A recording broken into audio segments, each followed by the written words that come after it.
कहें, एक समय कारा और गूजा नाम के दो भाई थे। दोनों श्रेष्ठ श्रेणी के धनुर्धर, धनुष और बाण के परिचालन में अति दक्ष थे।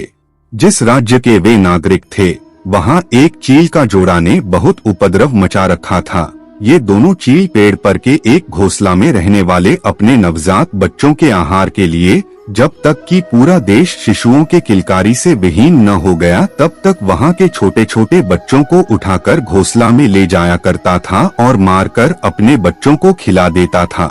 इस प्रकार एक दिन प्रजा का एक समूह राजा के दरबार में जाकर राजा से निवेदन किया कि यदि उन्होंने चील का अंत नहीं कराया तो अब प्रजा यह राज्य को छोड़कर चली जाएगी। इसके बाद राजा ने यह उद्घोषणा कराया कि जो कोई भी इन चील के जोड़ा को मार देगा, उनको राजा के ओर से एक बृहद भूखंड पुरस्कार में दिया जाएगा। और इस मुनादी के बाद कई लोगों ने चील को मारने का प्रयास भी किया, लेकिन चील पर तीर से कोई भी प्रहार नहीं कर पाता था, क्योंकि चील ने अपने घोंसला का निर्माण हलफाल और दुर्मुस जमीन पीटकर समतल करने का पत्थर का गोल टुकड़ा जो लंबे डंडे में जड़ा रहता है से किया था, जिससे कि तीर उन तक पहुंच नहीं पाता था और निशानेबाजों को अपना प्रयास छोड़ना पड़ता था।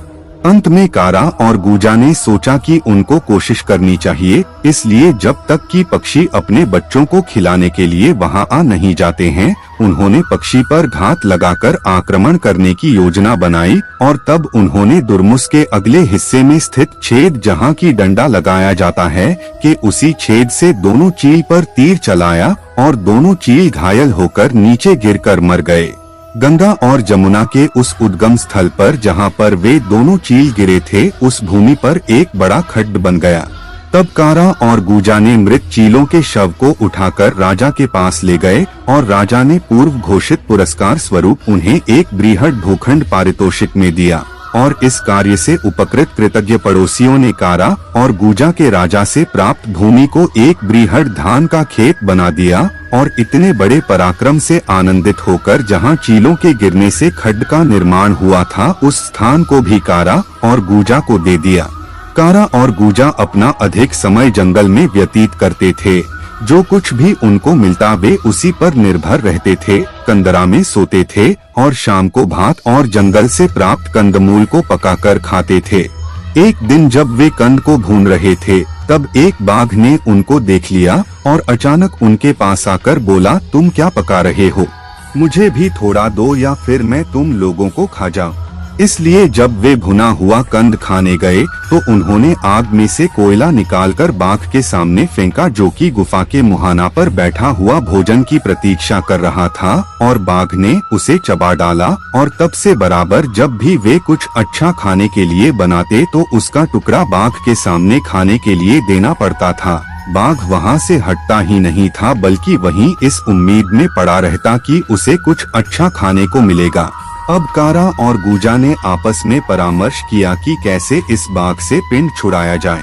तब गूजा अचानक उछला और बाघ पर झपट्टा मारकर उसका पूंछ पकड़ लिया और उसे ऐंठना शुरू कर दिया, और तब तक ऐंठते रहा कि जब तक पूंछ उखड़कर उसके हाथ में नहीं आ गया, और बाघ गुर्राते हुए वहां से भागा। कारा और गूजा ने पूंछ को भून कर खाया और उनको यह काफी स्वादिष्ट लगा, इसलिए उन्होंने यह निर्णय किया कि बाघ का शिकार करेंगे और उसे मार कर खा जाएंगे। इसलिए दोनों भाई बाघ की खोज में सभी जगह घूमने लगे, और जब बाघ उनको मिला वे उसका पीछा तब तक किए जब तक कि वे उसे दौड़ाकर मार न दिए।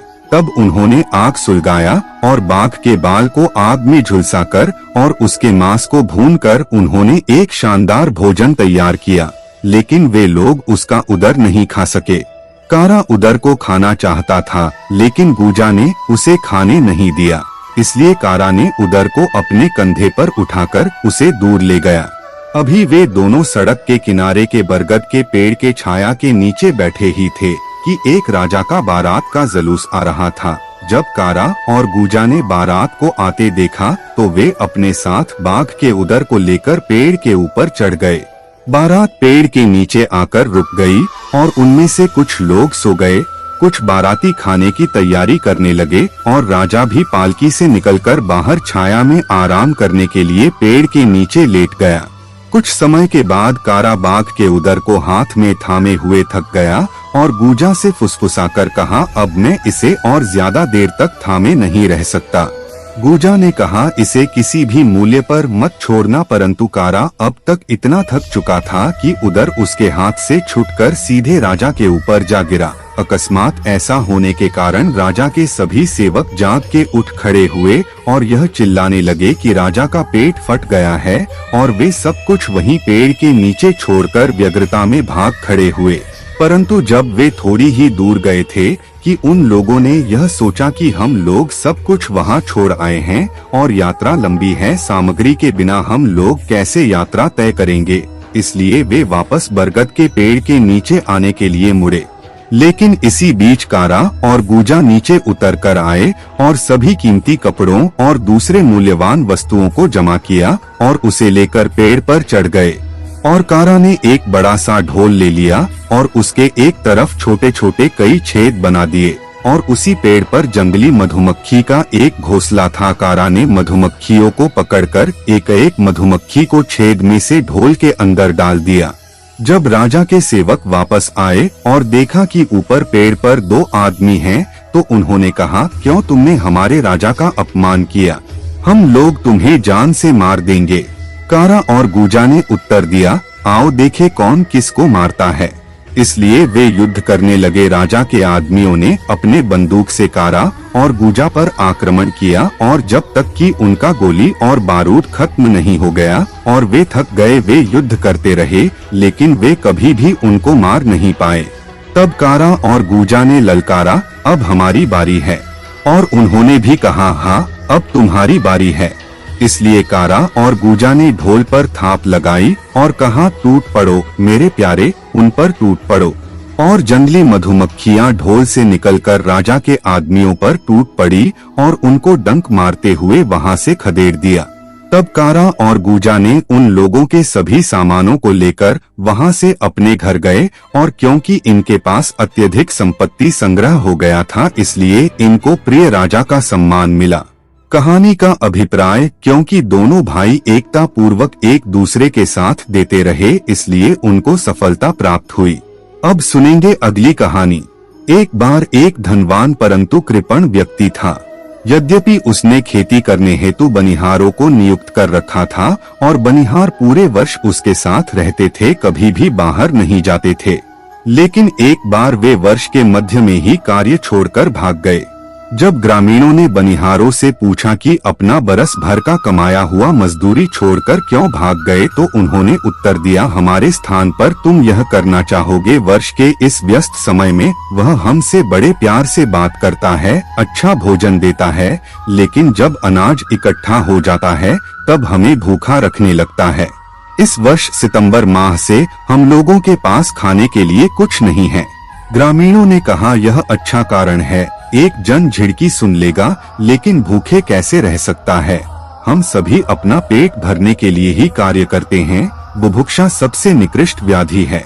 कंजूसी का वृत्तांत बनिहारों ने पड़ोस में और आसपास सभी ओर फैला दिया कि वहाँ बेगार करना पड़ता है, इसलिए उसे आसपास से कोई बनिहार नहीं मिल सका। और जब वह दूर से बनिहार को लाया और तो पूर्व के बनिहारों से उसके प्रवृत्ति का बखान सुनते ही भाग गए। लोगों ने उसकी कृपणता के कारण रोज की दिहाड़ी पर कार्य करने और मजदूरी जो कि सामान्य से अधिक था की मांग की, अन्यथा कार्य करने से मना कर दिया। एक नौजवान जिसका नाम कोरा था, उसने यह सब सुना और कहा, यदि मैं उस आदमी का बनिहार होता तो मैं वहाँ से नहीं भागता, मैं उससे अच्छा वेतन प्राप्त करता। उससे पूछो यदि वह बनिहार चाहता है और हाँ कहता है तो मुझे उसके पास ले चलो। वह व्यक्ति जिससे कोरा ने यह बातचीत किया था, उसने उस कृपण को सूचित किया कि कोरा कार्य हेतु स्वयं की नियुक्ति की अभिलाषा रखता है। इस प्रकार कोरा को लाया गया और प्रथम तो उन्होंने हड़िया पिया और उसके बाद बातचीत आरंभ किया। और कंजूस ने कोरा से पूछा, तुम पूरे वर्ष कार्य करोगे, बीच में पलायन तो नहीं करोगे? कोरा ने कहा, यदि मजदूरी संतोषप्रद मिलेगा तो वह ठहरा रहेगा। मालिक ने कहा, जब मैं तुम्हारा कार्य देख लूंगा तो तुम्हारा मजदूरी निश्चित कर दूंगा। यदि तुम कार्यकुशल हुए तो मैं तुम्हें 12 काट चावल दूंगा, और यदि तुम औसत दर्जे के श्रमिक हुए तो 9 या 10 काट चावल और कपड़ा अलग से दूंगा। तुम्हारी मांग क्या है? कोरा ने कहा, अच्छा मेरी बात सुनो, मैंने सुना है कि तुम्हारे नौकर वर्ष के मध्य में इसलिए भाग गए कि तुम उनको खाने के लिए समुचित भोजन नहीं देते थे। मैं तुमसे न के बराबर मजदूरी लूंगा। तुम मुझे साल में एक बार एक धान का दाना देना और मैं उसकी बुनाई करूंगा, और इस प्रकार मुझे जो भी बीज मिलेगा उसके बुनाई हेतु तुमको मुझे एक नीचे की भूमि दोगे और मुझे एक दाना मकई दोगे। मैं इसे भी बीज के लिए बुनाई करूंगा, और मुझे ऊंची भूमि दोगे जिसमें मैं इन मकई के बीजों की बुनाई करूंगा, और मुझे रीति के अनुकूल कपड़ों की समुचित मात्रा प्रदान करोगे, और भोजन के लिए मुझे एक पत्ता भर कर के प्रत्येक दिन 3 बार भात देना। मैं मात्र इतना ही चाहता हूँ, एक पत्ता में कुछ जाया नहीं होगा। तुम्हें कई पत्तों को एक साथ सीकर एक थाल बनाने की आवश्यकता नहीं है। मैं कोई और दूसरा मदद नहीं लूंगा, लेकिन यदि तुम पत्ता पूरी तरह भरकर नहीं दोगे तो मुझे तुमको गालियां देने का अधिकार होगा, और यदि मैं तुम्हारा दिया हुआ कार्य समुचित ढंग से नहीं करूं तो तुम मुझे गालियां दो, मेरी पिटाई भी कर सकते हो। यदि मैं कठिन परिश्रम के भय से भाग जाऊं तो तुम मेरा दाहिने हाथ की छोटी उंगली काट डालना, और यदि तुम मुझे मेरी मजदूरी नहीं दोगे तो हम दोनों ही इस शर्त पर सहमत हैं। इसलिए मुझे भी यह अधिकार होगा कि मैं तुम्हारे हाथ की छोटी उंगली को काट लूं। तुम्हारा मेरे इस प्रस्ताव के ऊपर क्या कहना है? अपने मित्रों से सलाह कर लो और मुझे जवाब दो। तब कंजूस बोला, मैं तुमको इन शर्तों पर नियुक्त करता हूँ, और यदि मैं तुम्हें अकारण ही निकाल दूं तो तुम मेरी छोटी उंगली काट सकते हो। तब कोरा ने उस व्यक्ति के तरफ घूमकर कहा, तुमने इन बातों को सुना है, यदि इसके बाद कोई विवाद उत्पन्न होगा तो मेरे साक्षी रहोगे। इसलिए कोरा ने कार्य आरंभ किया, और पहले दिन उन्होंने उसे एक सखुआ के पत्ता पर भात दिया, और कोरा एक ही निवाला में उसे खा गया। लेकिन अगले दिन उसने एक केला का पत्ता लाया और कहा, मुझे इसमें भात दो, और ध्यान रखना यह पूर्ण रूपेण भरा हुआ हो। और उन्होंने ऐसा करने से वर्जित कर दिया, और उसने कहा, क्यों नहीं, यह केवल एक ही पत्ता है, और उनको देना ही था क्योंकि यह कोरा के अधिकार में था। इसलिए वह अपनी इच्छानुकूल यथेष्ट आहार ग्रहण किया, और प्रत्येक दिन कोरा केला का पत्ता लाता था, जब तक कि उसके मालिक की पत्नी इससे तंग हो गई और अपने पति से बोली, तुमने ऐसा नौकर क्यों रख लिया है? वह पूरे हड़िया का भात अकेले खा जाता है। पति ने उत्तर दिया, चिंता मत करो, उसका पल्लेदारी नहीं के बराबर है, वह सिर्फ स्वयं के लिए कार्य कर रहा है। इस प्रकार कोरा को पूरे वर्ष एक केला के पत्ता में भरकर भात मिलता रहा, और वह अपने कार्य के प्रति कभी अकर्मण्य नहीं था। इसलिए वे कार्य के परिणाम में कभी भी कोई त्रुटि नहीं निकाल पाए, और जब संवत समाप्त हुआ तो उन्होंने उसे एक दाना धान, एक दाना मकई उसके पारिश्रमिक स्वरूप दिए। कोरा उसको भी सावधानी से रख लिया, और उसके मालिक का पुत्र यह देखकर हंस पड़ा और कहा, ध्यान रखना, इसे गिरा मत देना या चूहा को मत खिला देना। कोरा कुछ जवाब नहीं दिया, लेकिन जब मकई के बुनाई का मौसम आया तो उसने अपने मकई के दाना को लिया और उसका रोपण गोबर के ढेर के साथ कर दिया, और उनको बुलाकर जहां उसने बुनाई की थी उस जगह को दिखा दिया, और धान के बुनाई के समय उसने उसे अलग स्थान पर बुन दिया। और जब धान के बिहन का स्थानांतरण का समय आया तो कोरा ने इस धान के बिहन को एक गड्ढे में लगाकर उन लोगों को बुलाकर दिखाकर स्थान चिन्हित करा दिया। जब मकई पक कर तैयार हुआ तो पौधा में 2 गुल्ला बड़ा और एक छोटा गुल्ला लगा हुआ था, और धान के बीज से अनेक धान की बालियां निकली। और जब फसल पक करके तैयार हो गया तो उसने उसे काट करके पौधे की पिटाई करके उससे एक जोड़ा धान मिला, और उसने मकई और धान को बीज के लिए निकाल कर अलग रख लिया। और अगले वर्ष उसने इन बीजों को अलग बुनकर एक बड़ा टोकरी धान और मकई उगाया, और उनको भी बीज के लिए रख लिया। और इस तरह 5-6 साल में उसने कंजूस के अच्छी उपज वाली सभी खेतों को अपने बीजों को बुनाई के ले लिया, और कुछ वर्षों के उपरांत उसने धान के सभी अच्छे खेत ले लिए। नियोक्ता इससे अत्यंत दुखी था, परंतु उसने देखा कि कोई शिकायत करना व्यर्थ है, और मालिक इतना निर्धन हो गया कि उसको कोरा के नौकर के तरह कार्य करना पड़ा। अंतः कृपण ने गांव के प्रमुख लोगों को बुलाया और उनके सामने रोने लगा। और उनको इस पर दया आई और उन्होंने उसके लिए मध्यस्थता करने का प्रयास किया, लेकिन कोरा ने कहा, मैंने नहीं, ईश्वर ने उसे दंड दिया है। इसने दीर्घकाल तक गरीबों को बिना कुछ दिए कार्य करने को विवश किया है, इसे यह भुगतना ही पड़ेगा। इसके छोटी उंगली को काट डालो, मैं इसके साथ हुए समझौता को खत्म करता हूँ और उन सभी बनिहारों को बुलाओ जिसके साथ इसने छलकपट किया है, मैं उनका चुकारा करूँगा। किंतु कृपण अपनी उंगली को कटवाना नहीं चाहता था। तब कोरा ने कहा, उसकी उंगली को मत काटो और मैं उसका आधा जमीन भी वापस कर देता हूँ। कंजूस इस पर सहमत हो गया और उसने यह वादा किया कि भविष्य में वह अपने बनिहारों से अच्छे से व्यवहार करेगा और अपने अपमान को कम करने हेतु उसने अपनी बेटी का ब्याह कोरा के साथ कर दिया और उसने यह स्वीकार किया कि यह उसकी अपनी मूर्खता के फलस्वरूप ही यह संकट आ पड़ी। कहानी का अभिप्राय, अन्याय का आयु बड़ी छोटी होती है, शीघ्र ही उसका प्रतिकार करने वाला सामने आ जाता है। अब सुनेंगे अगली कहानी। किसी समय एक राजा था, उसके एकलौता पुत्र का नाम कारा था और कालांतर में राजा अतिशय दरिद्रता से घिर गया। बस उसकी स्थिति भिखारी से थोड़ी ही बेहतर रह गई थी। एक दिन जब कारा कुछ बड़ा हो, चरवाहा का काम करने के लायक हो गया, तो राजा ने उसे बुलाया और कहा, मेरे बेटे, अभी मैं निर्धन हूँ, परंतु कभी मैं भी धनी हुआ करता था। मेरे पास भी एक समृद्ध राज्य था और मवेशियों के रेवड़ थे और अच्छे वस्त्र भी थे। अब सब कुछ समाप्त हो चुका है और तुम जानते हो कि बड़े कठिनाई से हम सभी को भोजन मिलता है। मैं वृद्ध हो गया हूँ और शीघ्र ही मेरी मृत्यु भी हो जाएगी। इससे पहले कि मैं तुम्हें छोड़कर इस दुनिया से चला जाऊं, मैं तुमको एक परामर्श देना चाहता हूं। इस दुनिया में बहुत से राजा हैं, राजा के ऊपर राजा हैं। जब मेरी मृत्यु हो जाएगी तो क्या तुम किसी शक्तिशाली राजा का आश्रय स्वीकार करोगे?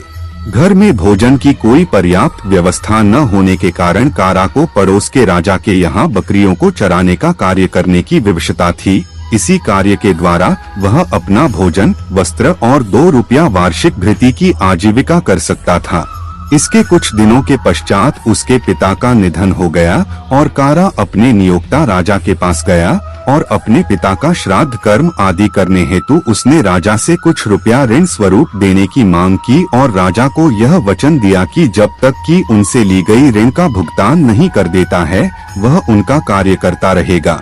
इस प्रकार राजा ने कारा को 5 रुपए नगद अग्रिम और 5 रुपए मूल्य के चावल ऋण स्वरूप दिए, जिससे कि कारा ने अपने पिता के अंत्येष्टि भोज का प्रबंध कर सका। 5 या 6 दिनों के बाद उसकी माता की भी मृत्यु हो गई और वह पुनः राजा के पास गया और उनसे पुनः 10 रुपए की मांग की। सर्वप्रथम राजा ने पैसे देने से मना कर दिया, परंतु कारा के अनुनय विनय करने एवं उसके यह वचन देने के बाद कि यदि वह इस ऋण का चुकारा नहीं कर पाएगा तो आजीवन राजा के यहाँ अपनी सेवा देते रहेगा। तब राजा ने उसे और अतिरिक्त 10 रुपए ऋण दिए और इस प्रकार कारा ने अपनी माता के मृत्यु भोज का भी आयोजन किया।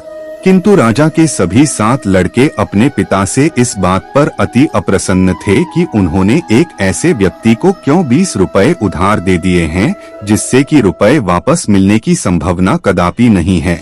वे लोग कारा को पैसे लेने के कारण घुड़की भी दिया करते थे और उसको उलझन में डाल रखा था। तब उसके स्मृति में अपने पिता का कथन याद आया। उन्होंने कहा था कि संसार में बहुत से राजा हैं, राजा के भी राजा हैं, और कारा ने किसी अन्य बड़े राजा के परिचर्या में जाने का निर्णय लिया और वहां से मिश्रित हो लिया। इस प्रकार वहां से भागने के उपरांत कुछ दूरी की यात्रा करने के पश्चात उसे एक राजा मिला जो कि एक पालकी पर सवार होकर अपने साथ बहुत से लोगों को लेकर अपने बेटे के लिए दुल्हन लाने जा रहा था। और कारा ने जब यह सुना तो उसने भी उस राजा का अनुसरण करने का फैसला कर लिया। इस प्रकार वह भी पालकी के पीछे पीछे चलने लगा और रास्ते में एक स्थान पर एक सियारिन दौड़कर सड़क पार कर गई। तब राजा अपने पालकी से बाहर निकलकर आया और उसने सियारिन का अभिवादन किया। जब कारा ने यह देखा तो उसने सोचा, यह दुनिया का कोई बहुत बड़ा राजा नहीं हो सकता है, वरना वह क्यों सियारिन को नमस्कार करेगा। अवश्य सियारिन ही राजा से बहुत ज्यादा शक्तिशाली होगी, मैं सियारिन का ही अनुगमन करूंगा। इसलिए उसने बारात के जुलूस को छोड़कर सियारिन के पीछे हो लिया। अब सियारिन जो थी वह अपने छोटे छोटे बच्चों के भोजन के लिए शिकार के तलाश में घूम रही थी और वह जहाँ भी जाती कारा उसका पीछा करते हुए वहाँ पहुँच जाता और उसे एक भी बकरी या भेड़ को मारने का अवसर नहीं मिल सका। इस प्रकार वह अपने गुफा में जहाँ वह रहती थी वापस चली गई। तब उसके शावक उसके पास भोजन मांगने आए और उसने अपने पति से कहा कि आज वह एक भी शिकार पकड़ नहीं पाई क्योंकि जहाँ भी वह गई एक आदमी दिन भर उसका पीछा करता रहा है और वह अभी भी यहाँ गुफा के बाहर प्रतीक्षा कर रहा है।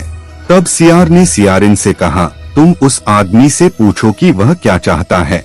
इसलिए सियारिन गुफा से बाहर गई और कारा से पूछा और कारा ने कहा, मैं तुम्हारे पास अपने को सुरक्षित रखने के लिए तुम्हारे पास आश्रय लेने के लिए आया हूँ। तब सियारिन ने सियार को बुलाया और दोनों सियार दंपति ने कारा से कहा, हम लोग सियार हैं और तुम मनुष्य हो, तुम हमारे साथ कैसे रह सकते हो? हम तुमको खाने के लिए क्या दे सकते हैं और तुम्हारे लिए हम कौन सा कार्य ढूंढेंगे?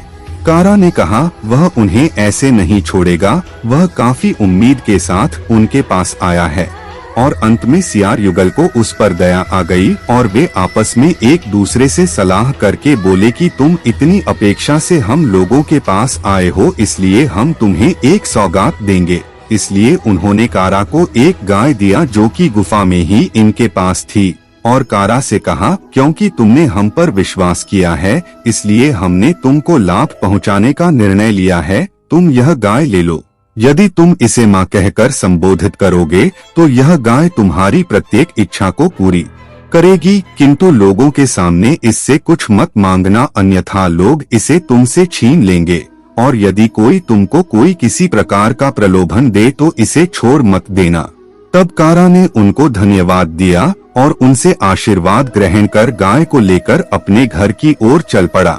रास्ता में जब वह तालाब के नजदीक आया तो उसकी इच्छा स्नान करने और फिर भोजन करने की हुई। जब वह स्नान कर रहा था तो उसने एक महिला को तालाब के दूसरे किनारे पर कपड़ा साफ करते देखा, लेकिन उसने सोचा कि वह महिला उस पर ध्यान नहीं देगी, इसलिए वह गाय के पास गया और कहा, माँ, मुझे बदलने के लिए दूसरा कपड़ा दो। उसके बाद गाय ने वमन करके कुछ नए वस्त्र दे दिए और वह उसको पहन लिया और अब वह बहुत भला लग रहा था। तब उसने गाय से कुछ थाली और बर्तन की मांग की और गाय ने उसे दे दिए। तब उसने गाय से कुछ रोटी और सूखे चावल मांगे और उसने जो भी मांगा था उनको खा लिया और गाय से कहा कि थाली और बर्तन उसके लिए रख ले, और गाय उन सभी को पुनः निगल गई। अब वह महिला जो कि तालाब के दूसरे किनारे पर थी यह सब कुछ होते हुए देखा था और भागकर अपने घर गई और अपने पति से जो देखा था वह सारा वृतांत कह सुनाया। और पत्नी ने पति से जिद किया कि किसी भी प्रकार वह उससे वह जादुई गाय प्राप्त कर ले। यद्यपि उसका पति इस पर भरोसा नहीं किया, किंतु इस घटना का परीक्षण करने का सोचा। इस प्रकार वे दोनों कारा के पास गए और उससे पूछा कि वह कहाँ जा रहा है, और उन्होंने कारा को रात्रि भोजन और रात में अपने घर में ठहरने और उसके गाय को खाने के लिए घास देने का प्रस्ताव दिया। कारा ने उनके निमंत्रण को स्वीकार कर लिया और उनके घर चला गया और वहां उन्होंने कारा को सोने के लिए अपना अतिथि कक्ष दिया और पूछा कि वह क्या खाना चाहेगा, किंतु कारा ने कहा कि वह रात में भोजन नहीं करेगा। कारा चाहता था कि जब घर के सभी लोग सो जाएंगे तब वह गाय से भोजन मांग लेगा। तब दोनों पति और पत्नी ने एक योजना बनाई और यह दिखावा किया कि उन दोनों में बड़ा ही उग्र झगड़ा हुआ है, और दोनों एक दूसरे को कुछ देर तक गाली गलौज देने के बाद पति गुस्से में तमककर घर से बाहर चला गया और यह दिखावा किया कि वह घर से भाग गया है। लेकिन कुछ दूर जाने के पश्चात वह दबे पांव चुपके से अतिथि कक्ष में लौट आया। छत पर एक छकड़ा गाड़ी का ऊपरी भाग रखा हुआ था। वह उसी छकड़ा गाड़ी के ऊपरी भाग में चढ़कर अपने आप को छुपा लिया। कारा को इसके बारे में कुछ पता नहीं चला। जब कारा ने सोचा कि घर के सभी लोग सो गए हैं तो उसने गाय से कुछ भोजन सामग्री मांगी और उत्तम भोजन बनाकर खाया और सोने चला गया। वह आदमी जो कि ऊपर छुपा हुआ था वहां से सब कुछ देख रहा था और उसने यह पाया कि उसकी पत्नी ने जो कुछ भी बताया था वह सत्य था। इसलिए मध्य रात्रि में वह छकड़ा गाड़ी जहां वह छुपा हुआ था उससे नीचे उतरा और कारा के जादुई गाय को अपने साथ ले गया और ले जाकर उसे अपने गायों बीच उसी रंग के गाय से मिलता जुलता रंग के गाय के साथ बदल कर रखा दिया। अगले दिन प्रातः काल में कारा जगा और अपने गाय के पगहा को खोलकर आगे की यात्रा करने के लिए जाना चाहा, किंतु गाय ने कारा का अनुकरण नहीं किया। तब कारा ने देखा कि यह गाय तो दूसरी है, बदली हुई है, और उसने आतिथेय को बुलाया और उस पर गाय के चोरी का आक्षेप लगाया। उस व्यक्ति ने इस अभियोग को अस्वीकार कर दिया और उससे कहा कि किसी भी ग्रामीण से पूछ लो जिसने कारा को कल यहाँ गाय को लाते हुए देखा हो। अब किसी ने कारा को कल गाय लाते नहीं देखा था, लेकिन कारा इस बात पर दृढ़ रहा कि उसकी गाय बदल दी गई है और वह गांव के प्रधान और ग्रामीणों को इस विषय के निराकरण के लिए बुलाने गया। लेकिन चोर ने 100 रुपए ग्राम प्रधान को एवं ग्रामीणों को 100 रुपए रिश्वत दिए और इस बात के लिए उनको राजी कर लिया कि वे निर्णय उसके पक्ष में देंगे। इस प्रकार जब ग्राम प्रधान एवं ग्रामीण फैसला करने आए तो उन्होंने कारा से कहा कि आज प्रातः काल में उसे जो गाय रस्सी से बंधी मिली है वही गाय उसकी है, वह उसे अपने साथ लेकर चला जाए। कारा ने इस निर्णय का प्रतिरोध किया और कहा अब वह उसको बुलाएगा जिससे उसने यह गाय लिया है, और वह उसी गाय को इंगित करते हुए अपना बताते हुए कहा कि इसे ही लेकर यहाँ से जाएगा। उनको यह भी कहा कि जब वह यहाँ से जाएगा उतने देर के लिए यह गाय उनकी जिम्मेदारी में है, और वह तेजी से सियारों के गुफा की ओर चल पड़ा। सियारों को किसी प्रकार यह ज्ञात हो चुका था कि कारा के पास से गाय ठग ली गई है, और उन्होंने मिलते ही कहा अच्छा तुमने अपने गाय को खो दिया है। और कारा ने जवाब दिया कि वह उन्हें अपने एवं ग्रामीणों के मध्य हुए विवाद में न्यायाधीश बनाकर ले जाने हेतु आया है। इसलिए दोनों सियार कारा के साथ गांव चले गए और कारा सीधे ग्राम प्रधान के पास यह कहने के लिए चला गया कि वह सभी ग्रामीणों को इकट्ठा कर ले। इस बीच दोनों सियार एक पीपल के पेड़ के नीचे चटाई बिछाकर पान चबाते हुए बैठ गए, और जब ग्रामीण जमा हो गए तब सियार ने बोलना आरंभ किया और कहा यदि एक न्यायाधीश रिश्वत लेता है तो उसके वंश के कई पीढ़ी को इहलोक एवं परलोक दोनों में विष्ठा खाना पड़ेगा, लेकिन यदि वह प्रजा के बीच अपराध स्वीकरण कर लेता है तो उसे इस सजा से मुक्ति मिल सकती है। यही हमारे पूर्वजों ने कहा है, और जो व्यक्ति किसी को धोखा देता है तो उसे नरक में जाना पड़ेगा, यह भी पूर्वजों ने कहा है। अब तुम सभी इस विषय में ईमानदारी से जांच करो। हम लोग ईश्वर के समक्ष निष्पक्षता पूर्ण न्याय करने की शपथ लेंगे और शिकायतकर्ता और अभियोगी को भी यह शपथ लेना होगा। यह सुनकर ग्राम प्रधान का अंतःकरण व्यथित हुआ और उसने स्वीकार किया कि उसने 100 रुपए रिश्वत लिया है, और ग्रामीणों ने भी स्वीकार की उनको 100 रुपए रिश्वत दिया गया है। तब सियार ने अभियुक्त से पूछा कि उसको इस पर क्या कहना है, किंतु वह अडिग रहा कि उसने गाय को नहीं बदला है। तब सियार ने कहा कि यदि वह कसूरवार साबित हो जाता है तो वह क्या क्षतिपूर्ति देगा। उस व्यक्ति ने कहा वह इसका दुगना भुगतान करेगा। तब सियार ने गांव वालों को गवाह बनाया कि इस व्यक्ति ने अपने लिए क्या सजा तय किया है, और सियार ने प्रस्ताव रखा कि वह और उसकी पत्नी दोनों सियार मवेशियों के समूह में जाएंगे, और यदि वे उस गाय को पहचान लेते हैं जिसे कि कारा अपना बताता है तो यह निश्चित प्रमाण होगा कि वही गाय कारा का है।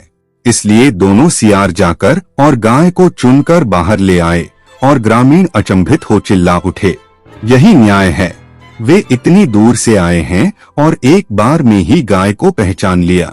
वह आदमी जिसने की चोरी की थी उसके पास देने के लिए अब कोई जवाब नहीं था। तब सियार ने कहा तुमने स्वयं ही वादा किया था कि द्विगुणित दंड दोगे। तुमने 100 रुपया प्रधान को और 100 रुपया ग्रामीणों को दिया, और जिस गाय को तुमने चुराया था उसका मूल्य 200 रुपया है, सब मिला करके 400 रुपया हुआ। इस प्रकार तुमको 800 रुपया दंड देना होगा। और उस व्यक्ति को 800 रुपया दंड देना पड़ा, और सियार ने सब पैसा ग्रामीणों में वितरित कर दिया, केवल 10 रुपया कारा को दिया और अपने लिए कुछ नहीं रखा। तब कारा और सियार गाय को साथ लेकर विदा हुए, और गांव से बाहर निकलने के पश्चात सियार ने दोबारा कारा को सतर्क किया कि किसी के सामने गाय से कुछ भी न मांगे और विदाई लेकर अपने घर के लिए रवाना हो गया। कारा अपना यात्रा जारी रखा और शाम को वह आम के एक बड़े बगीचा में पहुंचा, जहां रात्रि विश्राम के लिए कई गाड़ीवान पहले से ठहरे हुए थे। इसलिए कारा उन गाड़ीवानों से थोड़ी दूरी पर एक पेड़ के नीचे रुक गया और अपनी गाय को एक पेड़ के जड़ से बांध दिया। शीघ्र ही आंधी आ गई और सभी गाड़ीवान अपने अपने गाड़ियों के नीचे आश्रय लिए और कारा ने गाय से एक तंबू की मांग की और वे दोनों रात में उस तंबू में रहे। पूरी रात बड़े जोरों की वर्षा होती रही और प्रातः काल में गाड़ीवानों ने तंबू देखा और उन्हें काफी आश्चर्य हुआ यह कहां से आया, और वे इस निष्कर्ष पर आए कि यह गाय ने ही दिया होगा। यह गाय जादुई है, इसलिए उन्होंने गाय को चुरा लेने का मन बनाया। कारा को दिन में जबकि सभी गाड़ीवान वहीं आसपास ही थे, गाय से तंबू को निगल जाने के लिए कहने की हिम्मत नहीं हुई। इसलिए वह अगले दिन और रात तक वहीं रुका रहा और गाय को तंबू से अलग रखा।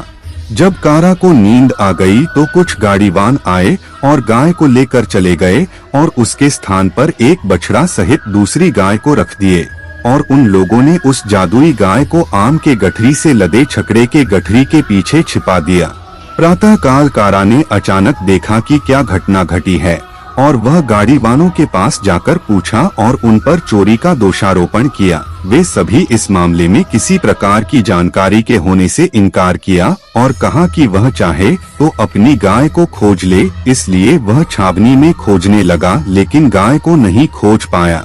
तब वह गांव के प्रधान को और चौकीदार को कहा, वे भी नहीं खोज पाए और कारा को सलाह दिया कि उसी गाय और बछड़ा को रख ले। ये दोनों पहले वाली अकेली गाय से तो अच्छे हैं, लेकिन उसने वर्जित कर दिया और कहा कि वह दंडाधिकारी के पास अभियोग लगाएगा और उसने प्रधान से वचन लिया कि जब तक वह वापस आ नहीं जाता है वह इन गाड़ीवानों को यहाँ से जाने नहीं देगा।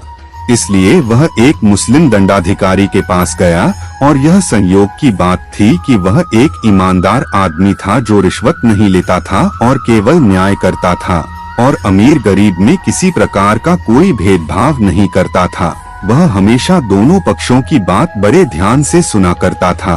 वह उन कुछ धूर्त दंडाधिकारियों में से नहीं था जो कि बराबर उन कहानियों पर भरोसा करते थे जो कि पहले उनको बताया जा चुका होता और बाद में दूसरे पक्ष की ओर से जो कुछ भी कहानी बताई जाती उस पर कोई ध्यान नहीं देते। इसलिए कारा ने जब दंडाधिकारी को अपनी शिकायत बताई तो उन्होंने गाड़ीवानों को बुलाया और गाड़ीवानों ने शपथ लेकर कहा कि उन लोगों ने गाय की चोरी नहीं की है और उन्होंने यह भी कहा यदि उनके पास गाय मिल जाती है तो वे अपना पूरा संपत्ति अभिग्रहित करा देंगे। दंडाधिकारी ने छावनी में तलाशी के लिए पुलिस को भेजा और पुलिस ने गट्ठर के ढेर में से गाय को खोज निकाला। गाय के चारों ओर गट्ठों को रखकर बीच में छिपा दिया गया था और उसी के अंदर गाय मिली और गाय को दंडाधिकारी के पास ले जाया गया। तब दंडाधिकारी ने आदेश दिया कि गाड़ीवानों को अपना संकल्प पूरा करना होगा, नहीं तो उनको जेल में बंद कर दिया जाएगा और उन गाड़ीवानों ने अपनी पूरी संपत्ति कारा को दे दिया। इसलिए कारा ने सभी माल असबाब गट्ठर को गाड़ी पर लाद करके आनंद पूर्वक अपने घर की ओर चल पड़ा। पहले तो गांव वाले उसे पहचान नहीं पाए कि यह जो इतने संपत्ति के साथ आया है कौन है, लेकिन कारा ने अपना परिचय दिया। तब वे बहुत ही अचंभित हुए और बड़े ही प्रसन्नता से उसको एक शानदार घर बनाने में मदद किया। तब कारा राजा के पास गया जहां से उसने अपने माता पिता के श्रद्धा कर्म के लिए रुपया उधार लिया था। उसने जो भी राजा का पावना था उसे राजा को लौटा दिया। राजा कारा से बहुत प्रसन्न हुआ और उसने अपनी बेटी का विवाह कारा के साथ कर दिया और कुछ दिनों के बाद कारा ने अपने श्वशुर के राज्य में से अपना हिस्सा लिया और उसके बाद बड़े ही समृद्धि पूर्वक रहने लगा। और राजा के साथ बेटे जो कि पहले कारा को घुड़का करते थे, कारा के सफलता को देखकर वे भी विदेश जाने के लिए बड़े उतावले थे और इसलिए वे सभी विदेश जाने का योजना बनाए ताकि वे भी ढेर सारा धन प्राप्ति कर लाएंगे। इसलिए वे अपने पिता से कुछ पैसे लेकर चल पड़े, लेकिन उन्होंने पूरे पैसों का अपव्यय कर उसे समाप्त कर दिया और बिना एक भी पैसा उपार्जित किए वापस अपने पिता के पास चले आए। कहानी का अभिप्राय: विश्वास सबसे बड़ा धन है। अब सुनेंगे अगली कहानी। एक समय में एक व्यापारी अपने व्यवसाय में समृद्ध होकर कुछ समय के पश्चात अत्यधिक धनवान हो गया। उसके 5 पुत्र थे, लेकिन उनमें से कोई भी विवाहित नहीं था। जिस गांव में वे रहते थे, वहां का तालाब मिट्टी गाद से आधा भर गया था और उसने यह निश्चय किया कि यदि राजा उसे यह दे दे तो इसकी सफाई कराकर इसे और गहरा करेगा। इसलिए वह राजा के पास गया और राजा ने कहा वह तालाब ले सकता है यदि वह 40 रुपए का भुगतान कर दे। व्यापारी ने राजा को पैसे चुका दिए। इसके बाद वह घर गया और उसने अपने परिवार को एक जगह इकट्ठा किया और कहा कि वे सभी पहले तालाब का सुधार करें और तब उन सभी लड़कों के लिए पत्नियों की खोज की जाएगी। सभी पुत्र इस पर सहमत हो गए और उन्होंने मजदूरों को इकट्ठा किया और तालाब का पानी बहाकर तालाब के गाद की खुदाई शुरू कर उसे बाहर निकालना शुरू कर दिया। जब वे पानी को बहा रहे थे, तालाब के तल में असंख्य अज्ञात उम्र की बड़ी मछलियां मिली, जिसको उन्होंने पकड़ा और उसमें से 2 राजा को उपहार स्वरूप भेजा। जब मछलियों को राजा के सामने ले जाया गया, तब वे दोनों हंसने लगी। तब राजा ने कहा, इसका मतलब क्या हुआ? यहाँ 2 मरी हुई मछलियां हैं, ये हंस क्यों रही हैं? और उसने उन लोगों को जो कि मछली वहां लेकर गए थे, उनसे इसके बारे में जानकारी देने को कहा या वे उसे दोबारा वापस ले जाएं। परंतु वे इसके बारे में कुछ स्पष्टीकरण नहीं दे सके। तब राजा ने अपने अधिकारियों और ज्योतिषी को बुलवाया और उनसे पूछा कि उन्होंने इसके बारे में क्या समझा है, लेकिन उनमें से इस पर कोई भी कुछ भी जवाब नहीं दे सका। तब राजा ने उन आदमियों से कहा कि वे मछलियों को वापस उस सौदागर के पास ले जाएं और उससे कहें कि मछलियां क्यों हंसी। यदि वह इसका उत्तर नहीं दे सकेगा तो राजा उसको और उसके पूरे वंश का खात्मा कर देगा। और राजा ने इसी प्रकार के प्रभाव वाले आदेश का एक पत्र लिख दिया और एक तारीख भी मुकर्रर कर दिया। उस तारीख तक व्यापारी को इसका उत्तर दे देना था। जब सौदागर ने राजा के आदेश पत्र को पढ़ा तो उसके होश उड़ गए और वह अपने को बड़े ही विपत्ति में घिरा पाया और 2-3 दिनों तक कुछ निर्णय नहीं कर पाया कि वह इन दोनों कार्यों, राजा के आदेश और तालाब के खुदाई में से किसके बारे में क्या निर्णय ले, खुदाई करे या न करे। लेकिन अंत में उसने यह निर्णय लिया कि वह तालाब के खुदाई का कार्य पूरा करेगा, जिससे कि लोग उसे याद रख सकें। इसलिए उसने कार्य को समाप्त किया और तब व्यापारी ने अपने लड़कों से कहा, मेरे बच्चों, मैं तुम लोगों का विवाह नहीं कर सका। यदि मैं मछली क्यों हंसी के कारण को नहीं बता पाया तो राजा ने धमकी दिया है कि वह हम सभी को जान से मार देगा। तुम सभी को यहाँ से भाग जाना चाहिए, जिससे कि हमारा परिवार खत्म हो जाने से बच सके। लेकिन छोटे बच्चों ने कहा, हम अपनी देखभाल करने में असमर्थ हैं, इसलिए तुम हमारी देखभाल करने के लिए हमारे साथ चलो या हम तुम्हारे साथ यहीं रहेंगे। तब व्यापारी ने अपने बड़े लड़के से कहा कि वह अकेले यहाँ से भाग जाए, जिससे कि उसका वंश खत्म होने से बच जाए। इस प्रकार बड़े लड़के ने अपने पिता से थोड़े से पैसे लिए और वहाँ से सुदूर देश को चला गया।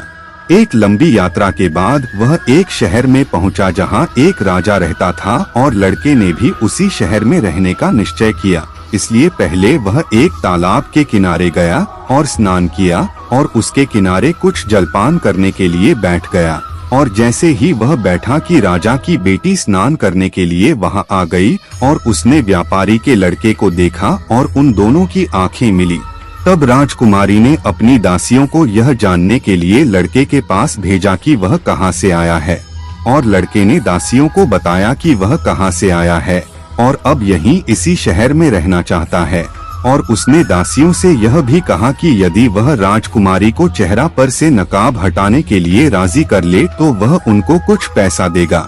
दासियों ने अपनी मालकिन को जाकर वह सभी बातें जो कि लड़के ने बताई थी का वर्णन किया और तब राजकुमारी ने दासियों से कहा, जाओ और जाकर उससे अपने पैसे ले लो, मैं अपने चेहरे पर से नकाब हटा लूंगी और उससे पूछो कि वह क्या चाहता है।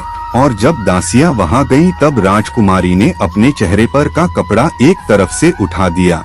तब लड़के ने उनको रुपए दे दिए और दासियों ने लड़के से पूछा कि क्या उसने पहले कभी राजकुमारी देखा है और इससे उसका उद्देश्य क्या था।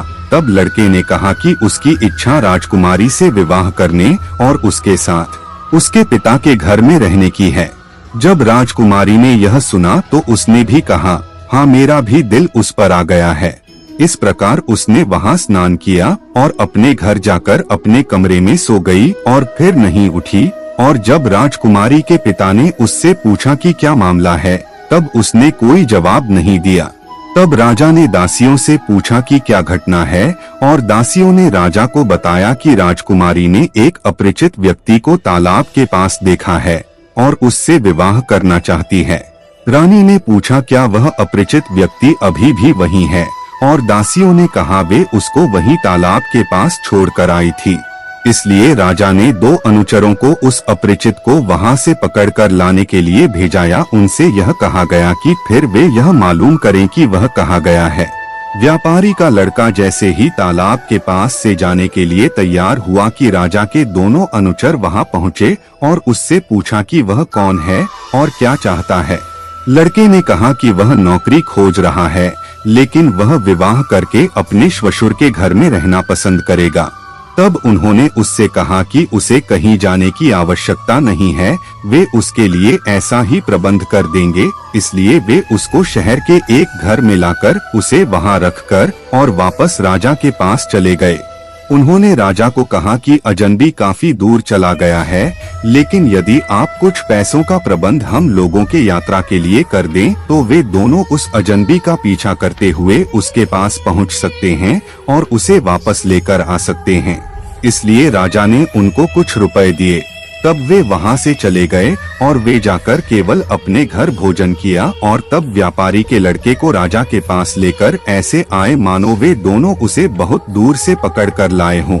लड़के से उसके बारे में पूछा गया और उसने अपना पूरा इतिहास बताया, केवल यह छुपाया कि राजा ने उसके परिवार को मार देने की धमकी दी है। और राजा को उसका उत्तर संतोषजनक लगा। अतएव राजा ने कहा कि वह राजकुमारी से विवाह कर सकता है। इसकी तैयारी आरंभ की गई। संगीतकारों को बुलाया गया और धूमधाम से विवाह संपन्न हुआ। विवाह के बाद व्यापारी का लड़का अपने भाइयों के भाग्य के बारे में सोचकर उदास रहने लगा और मध्यरात्रि में उठकर रोया करता था और उसके बिस्तर आंसुओं से भीग जाते थे। राजकुमारी ने इसे देखा और एक रात जब वह सोने गई तो उसने जागे रहकर सो जाने का नाटक किया और अपने पति की निगरानी करने लगी। और मध्यरात्रि में उसने पति को धीरे से उठकर सिसकते देखा। राजकुमारी को उस पर बहुत दया आई और वह लड़के पास गई और उससे याचना की कि वह उसको बताए कि क्या मामला है और क्या वह विवाह के कारण दुखी है। और लड़के ने कहा, मेरे रोने का कारण मेरी हताशा है। दिन के समय में मैं अपने आंसुओं को दूसरे के सामने आने से बड़े कठिनाई से रोके रखता हूँ, परंतु रात के समय में इस पर नियंत्रण नहीं रख पाता। लेकिन मैं शर्मिंदा हूँ कि तुमने मुझे इस हालात में देख लिया है। इससे पहले कि मेरी भावनाएं मुझे मजबूर कर दे, मैं तुम्हारे सो जाने की प्रतीक्षा करता रहता हूँ। तब राजकुमारी ने उसके संताप का कारण पूछा और उसने जवाब दिया, मेरे पिता और माँ और भाई और बहन सभी का मृत्यु निश्चित है।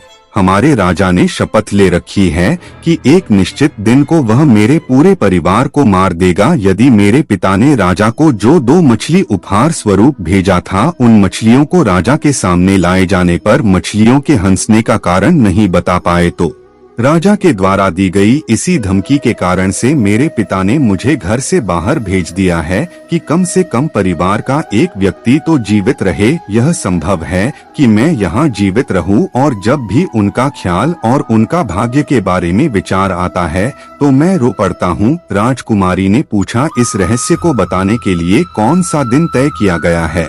और लड़के ने कहा कि एक खास महीना में जब पूर्णिमा का दिन होगा। तब राजकुमारी ने कहा, मुझे अपने पिता के घर ले चलो, मैं उनको बता सकती हूँ कि मछलियाँ क्यों हंसी। व्यापारी का लड़का इस पर प्रसन्नता से अगले दिन प्रस्थान करने के लिए राजी हो गया। इसलिए प्रातः काल में उन्होंने राजा को बताया कि वे दोनों अपने पिता के घर क्यों जाना चाहते हैं। और राजा ने अपनी पुत्री से कहा, जाओ और डरने की आवश्यकता नहीं है, पूरे दृढ़ता के साथ जाओ। मेरा विश्वास है कि मछली क्यों हंसी यह बताने में तुम सक्षम होगी। इसलिए वे दोनों व्यापारी के घर जाने के लिए यात्रा के लिए तैयार हुए और जब वे वहां पहुंचे तो उन्होंने ने व्यापारी से कहा, जाकर राजा को कहो कि यह कारण जानने के लिए कि मछलियां क्यों हंसी एक खास दिन सभी नागरिकों को एक स्थान पर एकत्रित करें। व्यापारी राजा के पास गया और राजा ने उसे दिन निश्चित करके एक पत्र दिया और सभी नागरिकों को एक खुले मैदान में एकत्रित होने के लिए कहा। और राजकुमारी ने एक पुरुष का वेश धारण किया और वहां गई जहां सभी लोग इकट्ठा हुए थे और वह राजा के सामने खड़ी हो गई। तब राजा ने उसे मछलियां क्यों हंसी यह विवरण देने के लिए आज्ञा दिया और राजकुमारी ने उत्तर दिया, यदि आपको इसका कारण जानने की जिज्ञासा है तो आप अपनी सभी रानियों को यहाँ आने की आज्ञा दें। इस प्रकार सभी रानियों को भी बुलाया गया। तब राजकुमारी ने कहा, मछलियों के हंसने का कारण यह था कि आपकी सभी पत्नियों में से केवल बड़ी रानी ही स्त्री है और बाकी सभी पुरुष हैं। यदि यह सत्य साबित हुआ तो आप मुझे क्या देंगे? तब राजा ने एक प्रतिज्ञा पत्र लिखकर व्यापारी को दिया कि यदि यह सत्य साबित होता है तो वह उसको अपना आधा राज्य दे देगा। जब निरीक्षण किया गया तो यह पाया गया कि वास्तव में सभी पुरुष थे और राजा सभी नागरिकों के सम्मुख शर्मिंदा हुआ। तब उसने सभा को विसर्जित कर दिया और व्यापारी को आधा राज्य भी दे दिया। कहानी का अभिप्राय, जिद करने से हानि होती है। अब सुनेंगे अगली कहानी। एक बार एक ग्वाला जो कि एक रेवड़ का चरवाहा था और नित्य मध्याह्न में अपने रेवड़ को पीपल के पेड़ के नीचे विश्राम करने के लिए लेकर आया करता था। एक दिन पीपल का पेड़ ग्वाला से बोला, यदि तुम मेरे जड़ में प्रतिदिन दूध उड़ेला करोगे तो मैं तुमको एक वरदान दूंगा। इसलिए ग्वाला उस समय से पीपल के जड़ में प्रत्येक दिन दूध उड़ेलने लगा और कुछ दिनों के उपरांत उसने वहां धरती में एक विवर देखा। इसने सोचा कि पेड़ के जड़ के फैलने के कारण जमीन में दरार पड़ रहा है, लेकिन सच्चाई यह था कि वहां एक सांप दफन था और वह दूध पीकर मोटा होते चला गया और वहां के भूमि में दरार पैदा करके एक दिन बाहर प्रकट हो गया। उसे देखकर ग्वाला भय से आक्रांत हो गया और ग्वाला ने समझा कि सांप अब निश्चित ही उसे निगल जाएगा। परंतु सांप ने कहा, डरो मत, मैं निम्नस्थ दुनिया का बंदी था और तुमने मुझ पर अनुग्रह करके मुझे यहाँ से स्वाधीन किया है। मेरी आकांक्षा है कि मैं तुम्हारे प्रति कृतज्ञता प्रकट करूं और तुमको तुम्हारे इच्छानुसार इच्छित वरदान दूं। ग्वाला ने उत्तर दिया कि सांप को ही यह चयन करना चाहिए कि वह उसे क्या देना चाहता है। तब सांप ने उसे अपने और समीप बुलाया और उसके अतिशय लंबे बालों पर एक जोर की फूंक छोड़ी और अब उसके बाल सोना के तरह चमकने लगा। और सांप ने कहा, इस बाल के कारण उसे एक पत्नी प्राप्त होगी और ग्वाला अत्यंत शक्तिशाली हो जाएगा और तुम जो कुछ बोलोगे वह घटित हो जाएगा। ग्वाला ने पूछा, कैसी चीजें घटित होगी? सांप ने उत्तर दिया, यदि तुम कहोगे कि अमुक व्यक्ति की मृत्यु हो जाएगी तो उसकी मृत्यु हो जाएगी, और यदि तुम कहोगे कि अमुक व्यक्ति जीवित हो जाए तो वह जी उठेगा। लेकिन तुम यह किसी को बिल्कुल मत बताना, यहाँ तक कि जब तुम विवाह करोगे तो अपनी पत्नी को भी मत बताना। यदि तुम ऐसा करोगे तो यह शक्ति लुप्त हो जाएगी। कुछ समय के बाद यह हुआ कि ग्वाला एक नदी में स्नान कर रहा था और स्नान करते समय उसका एक बाल टूटकर बाहर आ गया और एक माया ने उसे लेकर एक पते में लपेटकर बहते हुए पानी की धार में छोड़ दिया। नदी के नीचे की ओर एक राजकुमारी अपने सेविकाओं के साथ स्नान कर रही थी और उन्होंने एक पुड़िया को सीधे राजकुमारी की ओर बहकर जाते हुए देखा और राजकुमारी ने उसको पकड़ लिया और उसको खोल कर देखा और उसमें बाल को पाया। यह बाल सोने के जैसा चमक रहा था और जब बाल की मापी की गई तो ज्ञात हुआ कि बाल की लंबाई 12 पोरसा, पुराने जमाने का गहराई मापने का एक मानक 1 पोरसा बराबर लगभग 6 फीट के बराबर है। इस प्रकार राजकुमारी ने बाल को अपने कपड़े में बांध कर रख लिया और अपने घर वापस चली गई और अपने आप को अपने कक्ष में बंद कर लिया और उसने खान पीना और बात करना भी बंद कर दिया। उसकी माँ ने उसके 2 सहचरियों को उससे पूछने के लिए भेजा कि क्या मामला है, और अंत में राजकुमारी ने कहा कि वह नहीं उठेगी और नहीं भोजन करेगी जब तक कि वे लोग उस सुनहले बाल वाले व्यक्ति को ढूंढ कर नहीं लाते हैं। यदि वह कोई पुरुष हुआ तब उसको उसका पति बनना होगा और यदि वह कोई स्त्री हुई तो उसे आकार उसके साथ उसकी सखी के तरह रहना होगा। जब राजा और रानी ने यह सुना कि एक सुनहरा बाल नदी में तैरता हुआ ऊपर से नीचे की ओर आया था, तब वे अपनी बेटी के पास गए और अपनी बेटी को कहा कि एक बार वे हरकारों को नदी के ऊपरी धारा की ओर उस सुनहले बाल वाले व्यक्ति को खोजने के लिए भेजेंगे। तब जा करके राजकुमारी आश्वस्त हुई और उठी और भात खाई। उसी दिन राजा ने हरकारों से कहा कि वे जाकर नदी के किनारे के सभी गांव में सभी ग्रामीणों से पूछकर उस सुनहले बाल वाले व्यक्ति का पता लगाएं। इस प्रकार हरकारों ने बाहर जाकर नदी के दोनों किनारों पर के गांवों में उस सुनहले बाल वाले व्यक्ति के बारे में मालूम करने का प्रयास किए, परंतु यह कोशिश निरर्थक सिद्ध हुआ और वे बिना किसी सूचना के वापस लौट आए। तब पवित्र भिक्षुनियों को सुनहले बाल वाले व्यक्ति के तलाश में भेजा गया, लेकिन वे भी विफल होकर लौट आए। तब राजकुमारी ने कहा, यदि तुम लोग उस सुनहले बाल वाले व्यक्ति को नहीं खोज सकते हो तो मैं फांसी के फंदे पर लटककर अपनी प्राण त्याग दूंगी। उसी समय एक पालतू कौआ और एक पालतू तोता जो कि जंजीर से बंधे वहीं बैठे हुए थे ने कहा, तुम लोग कभी भी उस सुनहले बाल वाले आदमी को नहीं खोज पाओगे। निश्चय ही वह घने जंगल के अंदर में रहता होगा। यदि वह गांव में रहता होता तो इन लोगों को मिल गया होता, परंतु हम लोग अकेले ही उसको खोज के निकाल लाएंगे। हमारे जंजीर को खोल दो, हम लोग उसके खोज में जाएंगे। इस प्रकार राजा ने उनको जंजीर से मुक्त करने का आदेश दिया और यात्रा के आरंभ करने से पहले उनको अच्छा भोजन दिया, क्योंकि वे लोग मनुष्यों की भांति अपना राशन नहीं ढो सकते थे।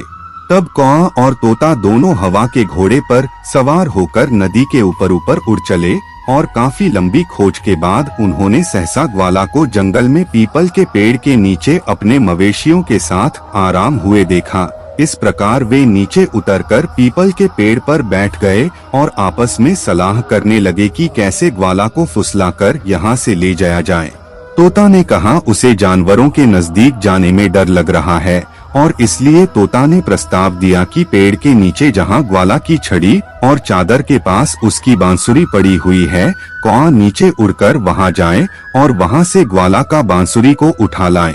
इस प्रकार कौआ एक गाय से दूसरे गाय पर उड़ते हुए गया और अकस्मात लपक कर बांसुरी पर पंजा मारते हुए उसे अपने चोंच में उठाकर उड़ चला। जब ग्वाला ने यह देखा तो वह अपनी बांसुरी को वापस लेने के लिए कौआ के पीछे भागा और कौआ उसे लालच देते हुए एक के बाद दूसरे पेड़ पर फड़फड़ाता रहा और ग्वाला उसका पीछा करता रहा। और जब कौआ थक गया तब तोता ने कौआ से बांसुरी को ले लिया और इस प्रकार दोनों ग्वाला को राजा के शहर में ले आए और वे दोनों उड़कर राजमहल में जा पहुँचे और ग्वाला भी पीछा करता हुआ वहाँ चला गया और वे दोनों उड़कर उस कक्ष में प्रवेश कर गए जिस कक्ष में राजकुमारी थी और वहां उन्होंने बांसुरी को राजकुमारी के हाथ में गिरा दिया। ग्वाला भी पीछा करता हुआ वहां कक्ष में चला गया और तब कक्ष का दरवाजा बंद हो गया।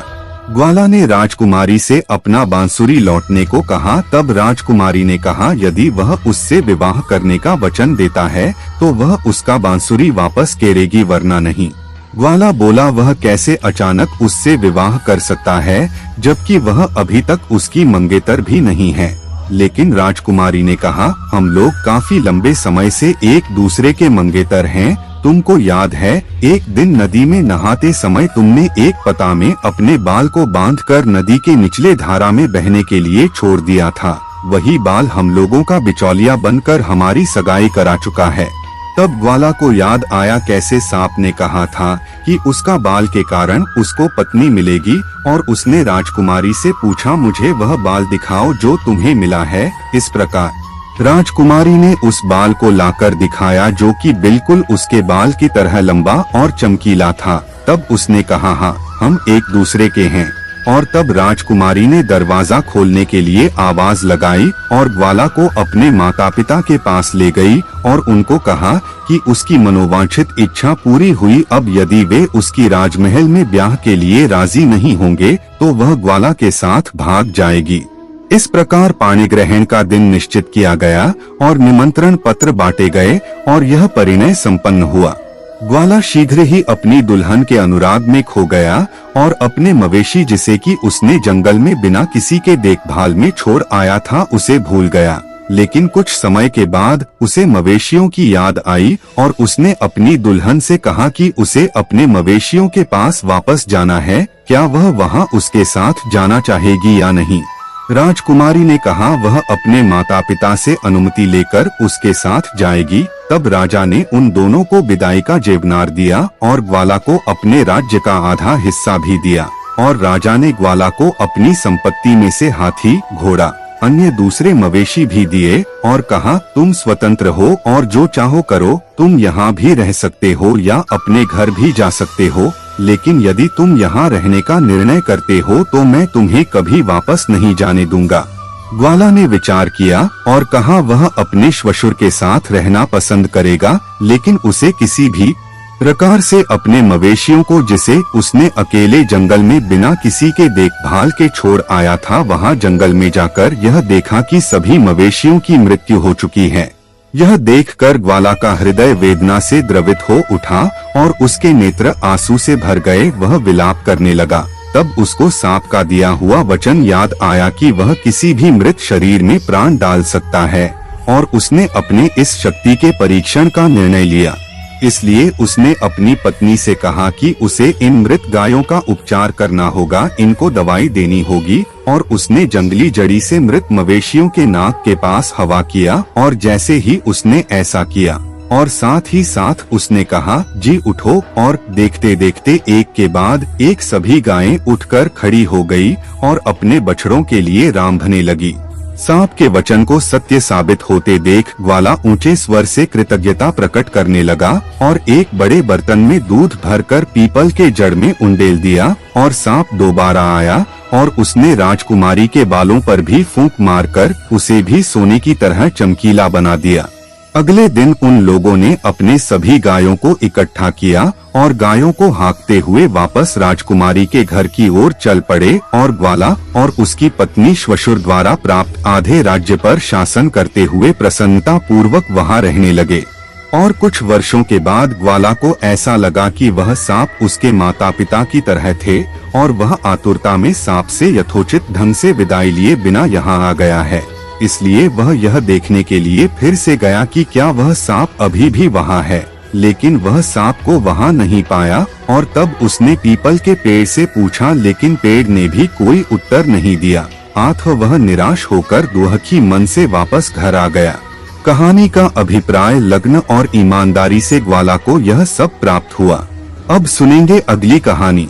एक बार एक आदमी जिसके 6 बेटे और 2 बिटियां थी, उसकी मृत्यु के समय उसकी पत्नी के गर्भ में उसका 9वां संतान था, और जब लड़का का जन्म हुआ तो वह बंदर के सदृश दिखता था।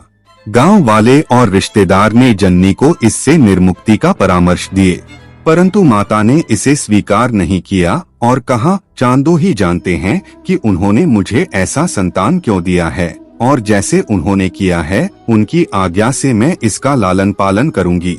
उसके सभी संबंधियों ने कहा यदि तुम इसका लालन पालन करोगी तो तुम्हें परिवार से निष्कासित कर दिया जाएगा।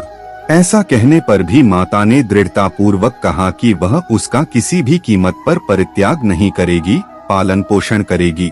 इसलिए संबंधियों ने उसे बंदर बेटा के साथ गांव से बाहर झोंपड़ी में रहने के लिए भेज दिया, और बंदर बेटा बड़ा हुआ और मनुष्यों की तरह बोलना सीख लिया। एक दिन उसके सभी बड़े भाई खेती के लिए जंगल की सफाई कर रहे थे, और बंदर बेटा एक कुल्हाड़ी लेकर उनके साथ गया और पूछा कि वह अपने लिए भूमि की सफाई करना चाहता है, और उन्होंने कौतुकवश उसे एक भूस्थल दिखा दिया जहां जंगल सबसे ज्यादा घना था। इसी कारण बंदर बेटा वहां गया और उसने अपने कुल्हाड़ी को पेड़ के तने के ऊपर चलाना आरंभ किया, और लौटकर अपने भाइयों को कठिन परिश्रम से भूमि की सफाई करते हुए देखने लगा। और जब उन्होंने अपना कार्य समाप्त कर लिया तब वह जाकर अपने कुल्हाड़ी का पुनः वार करना प्रारंभ किया और बाद में उनके साथ घर वापस आ गया। प्रत्येक दिन वह उसी प्रकार करता रहा, और एक दिन उसके भाइयों ने पूछा क्यों वह पूरा दिन उन लोगों के साथ व्यतीत करता है, लेकिन उसने कहा जब वह थक जाता है तभी काटते हुए पेड़ों को कटते देखने के लिए उनके पास आता है। सभी भाई उस पर हंस पड़े और कहा वे सभी उस स्थान को देखना चाहेंगे जहां उसने कटाई कर सफाई की है। इसलिए उसने भाइयों को उस स्थान के पास ले गया और तब भाइयों की आंखें विस्मय से फटी रह गई कि उन सभी ने मिलकर जितनी जगह की सफाई की है उससे बड़ी जगह की बंदर बेटा ने अकेले सफाई कर डाली है। तब भाइयों ने जिस जंगल की कटाई की थी उसे आग लगाकर जलाया और भूमि का जुताई प्रारंभ किया।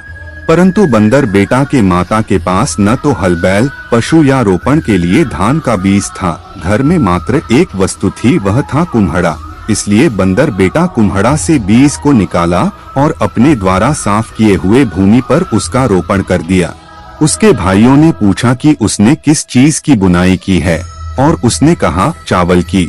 भाइयों ने जुताई और बुनाई कर नित्य जाकर अपने बढ़ते हुए पैदावार को देखते थे और एक दिन वे सभी बंदर बेटा के उपज को देखने गए और उन्होंने देखा कि यह तो चावल नहीं कुम्हड़ा है और वे सभी उस पर हंस पड़े। जब फसल पक कर तैयार हुआ तो भाइयों ने प्रथम फसल को देवता को अर्पित करने के रस्म के लिए तैयारी आरंभ किया और बंदर बेटा उनको यह रस्म करते हुए देखता रहा कि वह भी इनके जैसा ही इस रस्म का आयोजन करेगा। एक दिन भाइयों ने प्रथम पैदावार को घर लाए और उस प्रथम फसल को बोंगा को अर्पित किया और उन्होंने इस प्रथम फसल के अर्पण समारोह के उत्सव में बंदर बेटा और उसकी माता को भी निमंत्रित किया। वे दोनों वहां गए और इस समारोह का पर्याप्त आनंद उठाया और 2-3 दिन के बाद बंदर बेटा ने भी कहा कि वह भी प्रथम फसल का उत्सव आयोजित करेगा। इसलिए बंदर बेटा ने अपनी माता से कहा कि आंगन की सफाई कर लिपाई पुताई कर ले और उसने अपने भाइयों को निमंत्रित किया और पहले बंदर बेटा ने अपना शुद्धिकरण किया और जंगल के अपने द्वारा सफाई किए हुए स्थल में उपजाए हुए उपज में से एक बड़ा सा कुम्हड़ा लेकर आया। उस उपज को उसने आत्माओं को अभ्यर्पित किया। बंदर बेटा ने कुम्हड़ा के अवयव खंड का इस प्रकार पृथक्करण किया कि मानो वह मुर्गा के मुंड का शिरोच्छेद कर रहा हो और ऐसा करने के पश्चात उसने देखा कि वह कुम्हड़ा चावल से भरा हुआ था। बंदर बेटा ने अपनी माता को बुलाया और वे उस चावल की ओसाई करने व फटकने लगे और वह इतना अधिक था कि उनके टोकरी के भर जाने के बाद भी बचा रहा, टोकरी से अधिक हो गया। वे इस अप्रत्याशित लाभ से अत्यंत ही प्रसन्न हुए, लेकिन उन्होंने इस प्रसंग को लुटेरों से बचे रहने के लिए गुप्त ही रखा।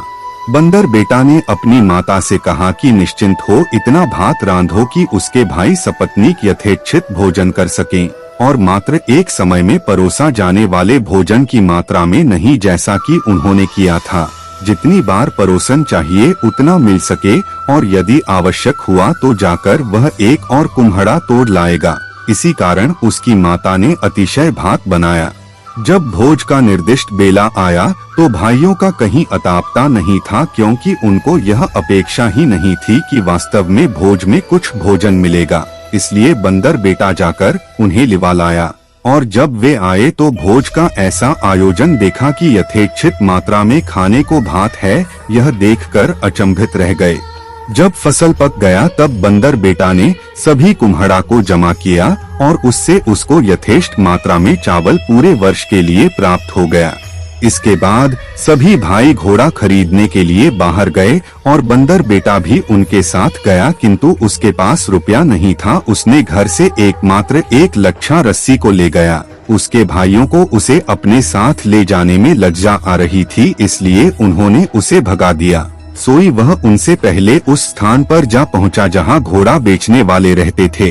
भाइयों को पहुंचने में देर रात का विलंब हो गया था, इसलिए उन्होंने निर्णय लिया कि अब वे अगले प्रातः को घोड़ा खरीदेंगे और उस पर बैठकर घर चले जाएंगे। इसलिए वे रात भर के लिए डेरा डाल लिए। बंदर बेटा अस्तबल के शहतीर के ऊपर रात भर उनसे छिप कर रहा और रात में घोड़ों ने आपस में विचार विमर्श करना आरंभ किया कि कौन सबसे सरपट सबसे दूर तक दौड़ सकता है। और एक घोड़ी ने कहा कि मैं 12 कोस तक धरती पर सरपट दौड़ सकती हूँ और तत्पश्चात हवा में 12 कोस उड़ सकती हूँ। जब बंदर बेटा ने यह सुना तो वह नीचे उतरा और उसने उस घोड़ी के खुर में एक खपच्ची खोसकर घोड़ी को लंगड़ी बना दिया। अगले सुबह भाइयों ने मनचाहा घोड़ा खरीदा और उस पर सवार होकर सभी चले गए। तब बंदर बेटा घोड़ा के व्यापारी के पास गया और व्यापारी से पूछा वह घोड़ी लंगड़ी क्यों है, और उसने व्यापारी को परामर्श दिया कि वह उसका उपचार करे। किंतु व्यवसायी ने कहा कि यह निरर्थक है। जब घोड़े अस्वस्थ हो जाते हैं तब उनकी निश्चित ही मृत्यु हो जाती है। तब बंदर बेटा ने पूछा यदि वह उस घोड़ी को बेच दे तो उसके बदले में वह उसको एक लच्छी रस्सी देगा। सौदागर यह सोचकर सहमत हो गया कि यह जानवर तो अनुपयोगी है, इसी कारण बंदर बेटा को उसने घोड़ी बेच दिया और बंदर बेटा उसे लेकर आगे चल पड़ा। लेकिन जब वह बाहर उनके नजरों से दूर चला आया तो उसने खुरमी से खपच्ची को निकाल दिया और घोड़ी का लंगड़ापन खत्म हो गया। तब वह घोड़ी पर सवार होकर अपने भाइयों के पीछे चला पड़ा और जब वह लगभग उन तक जा पहुंचा तो वह ऊपर हवा में उड़ान भरा और उनको पार करते हुए पहले घर पहुंच गया। वहां उसने अपने घर के बाहर घोड़ी को बांधा और जाकर स्नान किया और भोजन के उपरांत भाइयों का प्रतीक्षा करने लगा। वे सभी पूरा दिन रहते नहीं पहुंच सके। उसके बाद जब वे आए तो उन्होंने बंदर बेटा और उसके सवारी को देखा और वे सभी जिज्ञासु हो उठे कि बंदर बेटा उन लोगों से पहले घर कैसे पहुंच गया। वे सभी आत्मश्लाघा में चूर थे कि उनका घोड़ा बंदर बेटा के घोड़ी से अधिक वेगवान है। उन्होंने यह दिखाने को आतुर हो एक घुड़दौड़ प्रतियोगिता का आयोजन किया। 2-3 दिन के बाद घुड़दौड़ प्रतियोगिता का आयोजन हुआ और बंदर बेटा की घोड़ी सहजता पूर्वक दूसरे घोड़े को पीछे छोड़ते हुए सरपट दौड़कर 12 कोस जमीन पर और 12 कोस हवा में उड़कर पार कर लिया। तब वे सभी अपने घोड़े से उसे बदलना चाहे, लेकिन उसने यह कहकर मना कर दिया कि पहले उन्होंने अपने घोड़े का चुनाव किया है, इसलिए वह अब कोई बदलाव करने नहीं जा रहा है। 2-3 वर्षों के पश्चात बंदर बेटा धनवान हो गया और उसने घोषणा किया कि वह विवाह करना चाहता है। उसकी माँ के लिए यह उद्घोषणा व्याकुलता का कारण बन गया। इसी कारण वह सोचने लगी कि कोई मानव पुत्री इससे शादी करना नहीं चाहेगी और कोई बंदरिया उससे बात नहीं कर पाएगी। इसलिए उसने बंदर बेटा से कहा कि वह स्वयं ही अपने लिए वधू तलाश कर ले। एक दिन वह अपने लिए पत्नी खोजने हेतु घर से बाहर एक जलाशय के पास चला गया जहाँ कुछ कन्याएं स्नान कर रही थी और उसने उनके सामान एवं कपड़े लेकर भागकर एक पेड़ के ऊपर जा बैठा। और जब एक लड़की ने अपने सामान एवं कपड़ों को गायब पाया और देखा कि सबके सामान एवं कपड़े पेड़ के ऊपर लटक रहे हैं तो उसने बंदर बेटा से अपने सखियों के कपड़े उधार मांग कर लाए और बाद में बंदर बेटा से अपना कपड़ा मांगा।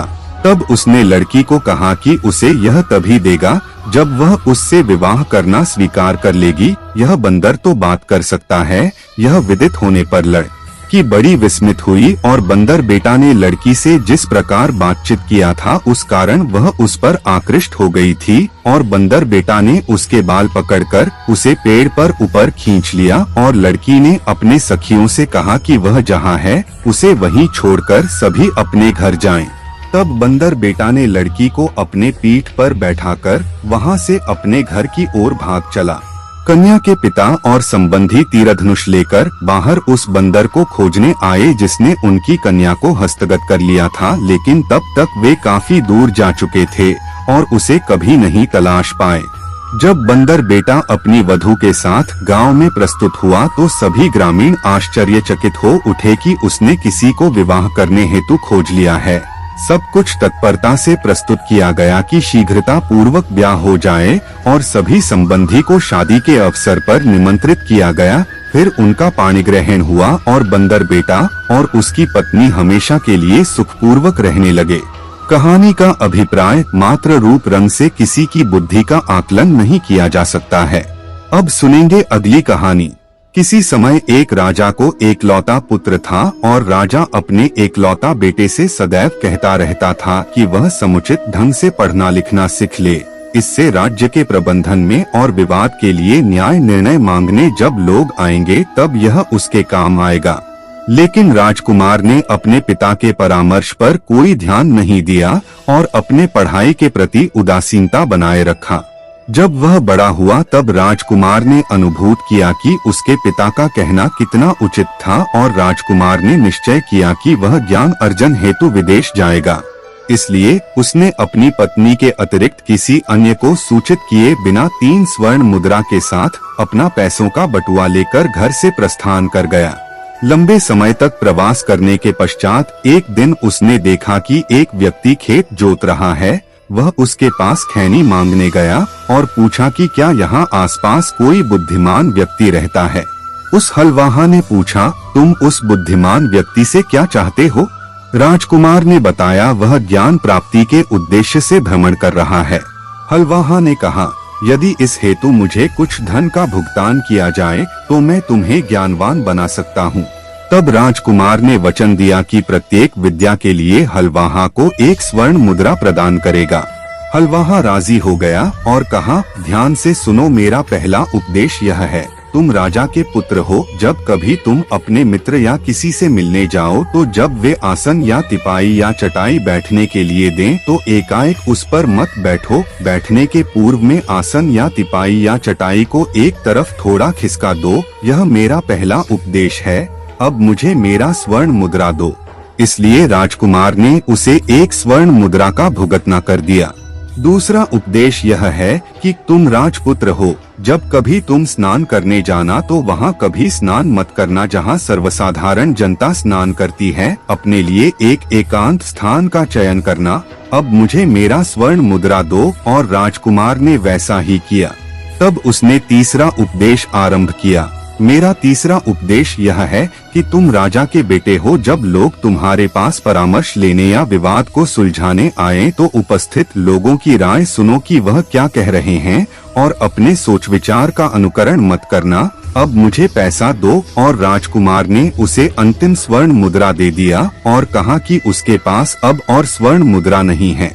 अच्छा, हलवाहा ने कहा, तुम्हारा पाठ अब समाप्त हो गया है, फिर भी मैं निशुल्क एक परामर्श और दूंगा। वह यह है कि तुम एक राजा के पुत्र हो। यदि तुम कुछ ऐसा सुनो या कुछ देखो जिससे तुम्हें क्रोध आए तो तुम अपने आक्रोश के ऊपर नियंत्रण रखना और तब तक कोई कार्रवाई न करना जब तक कि स्पष्टीकरण पूरी तरह न सुन लो और इसकी गुरुता का आकलन भली भांति न कर लो।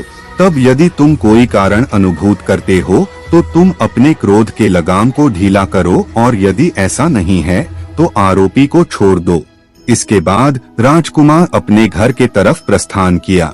उसका पूरा पैसा खर्च हो गया था और वह पश्चाताप करने लगा कि वह इस प्रकार के व्यर्थ के परामर्श पर अपना स्वर्ण मुद्रा का अपव्यय कर दिया।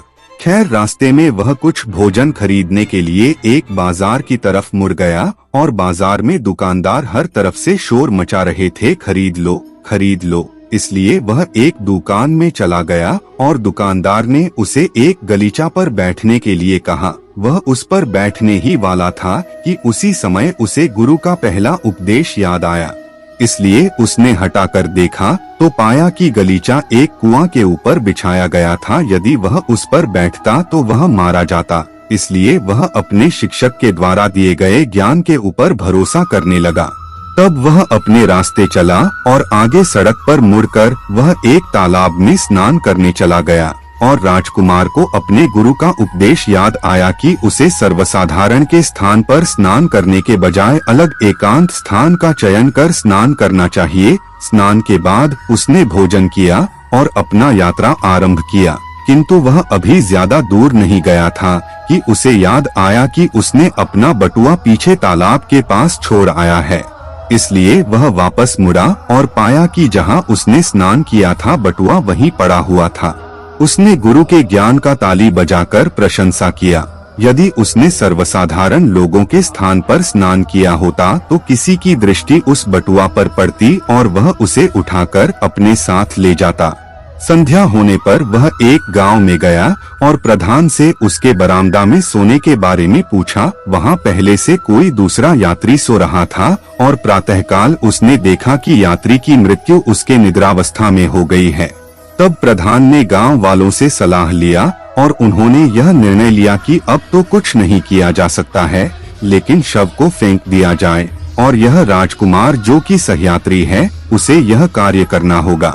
पहले तो उसने शव को छूने से मना कर दिया क्योंकि वह एक राजा का पुत्र था, लेकिन गांव वालों के दृढ़ रहने पर उसे उपदेश याद आया कि उसे जनाकांक्षा के विरुद्ध नहीं जाना चाहिए। इसलिए उसने इसे स्वीकार करते हुए शव को खड्ड में फेंकने के लिए घसीटते हुए ले गया। शव को फेंकने से पहले उसे स्मरण हुआ कि यह उपयुक्त होगा कि शव पर का कपड़ा पृथक कर दिया जाए। और जब वह ऐसा करने लगा तो उसने पाया कि शव के मध्याह्न में कुछ गोल चीज लपेटा हुआ है और वह कपड़ा में लपेटा हुआ सिक्कों का एक गोला था। इसलिए उसने उन सिक्कों को ले लिया और वह पुलकित था कि उसने अपने शिक्षक के परामर्श का अनुकरण कर लाभान्वित हुआ है। उसी शाम वह अपने राज्य क्षेत्र के सीमा पर पहुंच गया और उसने सोचा कि अभी जाने पर घर में भीड़ हो जाएगी। यद्यपि अंधेरा हो चुका था, मध्य रात्रि में बिना किसी को जगाए वह अपने महल में अपने पत्नी के कक्ष के दरवाजा पर गया। बाहर दरवाजा पर एक जोड़ा जूता और एक तलवार रखा देखकर वह क्रोधित हो गया और रोष पूर्वक तलवार खींच हाथ में लेकर बाहर से आवाज दिया, मेरे कक्ष के अंदर कौन है? वस्तुतः राजकुमारी ने राजकुमार के छोटी बहन को अपने पास सोने के लिए बुला रखा था और जब लड़की ने राजकुमार की आवाज सुनी तो वह जाग उठी और उसे छोड़कर जाने लगी। किंतु जब दरवाजा खोलते ही उसने क्रोधित राजकुमार को हाथ में तलवार लिए खड़ा देखा तो वह डर से अपने को कक्ष के अंदर पीछे खींच लिया और उसने अपना परिचय दिया और यह भी विवरण दिया कि जूता और तलवार कक्ष के दरवाजा पर बाहर से कोई अंदर प्रवेश न कर सके इसलिए रखा था। लेकिन राजकुमार अत्यंत क्रोध में होने के कारण यह नहीं सुन सका और उसे जान से मार देने के लिए बाहर आने को कहा। तब वह अपना सभी कपड़ा उतार दी और राजकुमार ने दरवाजा के दरार से देखने के उपरांत विश्वास किया और तब उसे अपने गुरु के शिक्षा का ध्यान आया और उसे बहुत आत्मग्लानि हुई क्योंकि उसने अपने क्रोध के ऊपर नियंत्रण न रख पाने के कारण अपनी बहन को लगभग मार ही दिया था। यही कारण है कि संताल जब कहीं भोजन करने जाते हैं तो उन्हें बैठने के लिए जो तिपाई दिया जाता है वे उसे थोड़ा खिसका दिया करते हैं।